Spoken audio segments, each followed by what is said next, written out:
the tips that I've learned over time on creating awesome videos and persuasive videos for your business. Let's go inside and I'll share everything I know.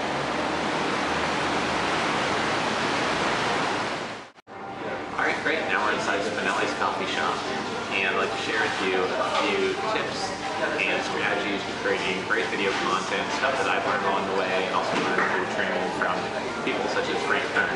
So, just to start with, I was at a conference about 2 or 3 years ago. At that point, my business had grown pretty well just through blogging and some pay-per-click and some search engine optimization, and I hadn't really done any video at all. I hadn't recorded a single video. I didn't know what a screen capture video was. I didn't know what HD video really meant. And I went to a business conference and I saw that many people there were doing very well and using promotional videos. I saw that people running the conference had used videos to come to their conference. I just realized that video is something I really needed to master, get on top of, figure out, and use in my business, just as blogging really sped up the progress of my business. I realized video did well. At that point, I started completing more training programs on it, experimenting with it. And since then, our team has created over 1,000 videos in the past 2 years, and have learned how to use screen capture videos for training sessions, as well as videos such as this to explain products or concepts or ideas within our training programs or the products that we sell. And the reason why I wanted to share this story is that in the last 2 years, I've been able to move up that learning curve. I've been able to get pretty good at video. We're not experts at creating video, but you can get to where we are very quickly by following some of the advice I'm going to share with you today in this video. So if you're on that learning curve, or if you're just now realizing that you need to be moving up that learning curve, I thought a short video here might help you, do so more quickly. So the first thing I want to do is dedicate this video to Frank Kern. He's got great training materials on this, on how to be persuasive and use kind of John Carlton's copywriting, persuasive writing best practices within the video format. So I want to dedicate the video to him. He's got awesome videos. If you haven't seen his videos before, definitely check a few of them out on his blog or his websites. Next, I'd like to provide just a framework for creating your videos. The first thing you need to do is find the motivation or the outcome you want to happen in your video. So if your plan is to sell a product or service, everything needs to be crafted around that, almost like a sales letter. If you want somebody to opt in to an email box to download your ebook, you need to focus your video on that and that alone to really nail that message. If your objective is to just create some goodwill in your industry, then that's different as well. But you need to know what that is, because if you're trying to get them to opt into an email list and you're just telling them about who you are and your background and everything else, people are going to get bored and stop listening. They're going to say, well, what's in it for me? Whatever, and go to your next article on your blog or leave your website completely. So be very focused. The next tip is to remember John Carlton's advice that everybody in the world is basically bored out of their minds most of the time, and they're walking around half asleep. Not much is stimulating them. They're just going through the day like every other day. They need to have something to wake them up, something unique, something that is not overly formal and boring, something that really kind of slaps them across the face, or like a bucket of cold water and wakes them up and gets them excited or energized or shocked or something into paying attention. It's super important for videos.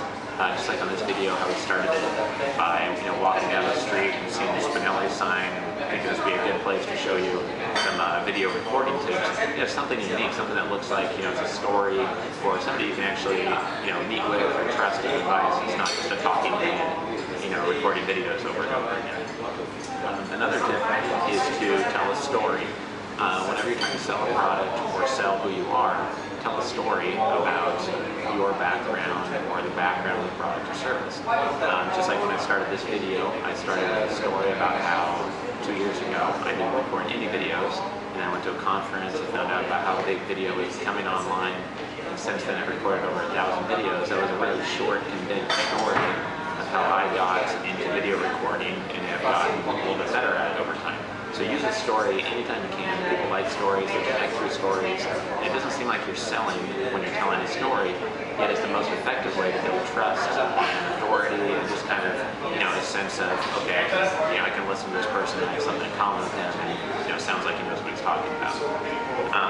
Next, think about how you can record videos that include what I call friend angles. So, for example, Frank Kern oftentimes records a video of him driving down the street in his Volkswagen, van, and the video is being recorded from the passenger seat and he's driving. If you think about it, how often do you get advice from somebody who's in a driver's seat and you're in the passenger seat when you don't know that person? Like never. You're always in the passenger seat driving with a family member, friend, somebody that you know pretty well, a business associate, a business peer, your boss. You're always riding next to someone in the car who you know and trust. So it's kind of a natural angle for trusting somebody, listening to them, paying attention to them. And actually, if you look at how we're recording this video right now, we're inside Spinelli's coffee shop here in Singapore. I'm not standing in front of a conference room or in front of a white wall trying to look very professional and formal in a tuxedo. We're in a coffee shop, and how often do you go to a coffee shop and sit down next to somebody you've never met before and get business advice from them or listen to anything they say with much attention? Probably not very often. You go to a coffee shop and meet up with a friend or get in a business meeting or a job interview. So the reason we chose this coffee shop was to show you like another example of what a fringe angle was. Sometimes it's not easy to record videos while you're driving down the street. But a coffee shop setting is another casual type setting that can come across as genuine and something that's just normal in everyday life that happens in business and coffee meetings. Another tip is to think of authority environments. Authority environments is a little bit like friend angles, but it's a little bit more subtle. It's an environment where it positions you as an authority naturally. It could also include a friend angle. For example, saying that I'm in a coffee shop in Singapore and I'm here for a business conference that I'm speaking at, and just saying that casually as introducing the environment I'm in basically shows people that I traveled somewhere globally to record a video, and it kind of is a subtle hint of, he goes around and speaks to a lot of different crazy places in Singapore. You can do this also at a conference if you're already dressed up in a suit and tie for a conference and you meet somebody there who's a pretty, leading industry figure. You might be able to pull them aside and say, hey, could I just interview you for 3 minutes on video? And you can say, oh, I'm here at the Southwest Conference, or I'm here at this and that conference, and I'm interviewing, John so-and-so about this and this. And it can come off as very authoritative because, first of all, you're at this big conference, maybe you're speaking, maybe he was speaking, talking about some very important subject to your industry. And the fact that you're at that conference makes you seem very well connected, and if you're speaking at the conference, it makes you seem very well looked up to in that industry. So that's another tip, which is kind of an authority positioning tip or an authority environment tip. The last kind of Frank Kern inspired tip is just to have subtle clues such as clothing which are communicating different messages. So if you have a suit and tie and you're in a conference environment, that communicates one thing. Right now I'm in a collared shirt at a coffee shop. It maybe communicates you're not overly formal or overly concerned with being too dressed up. So just pay attention to what you're wearing and kind of plan that out with the type of video content you're recording. Is it going to be billion-dollar hedge fund managers or Fortune 100 CEOs watching your videos? Or is it going to be entrepreneurs or college students or stay-at-home moms watching your videos? All of that is going to change what you wear, what environment you choose, what friend angle you choose, what authority environments you choose, and all of that is based on what we started with, defining the purpose and the outcome you want for your video. Now, a few extra tips that I learned while recording videos. One, typically, I try not to over-edit my videos. If you've been watching the video the last couple minutes here, you realized I repeated a word once, I messed up the name of a conference once, but I didn't edit out all of those things.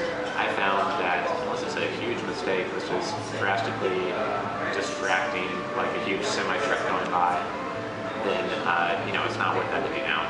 So just try to power through, be natural, and people will appreciate the videos, I believe, if you're more natural than others. And the last tip is that it's definitely worth investing in lighting. If you're going to be recording in a studio, in your office space or something, buy some day-flow lighting or something that will work really well and make the shadows go away if you're going to be recording a lot of video in your office. So hope you enjoyed these video tips. These are things that really helped me over time. Thanks for joining us.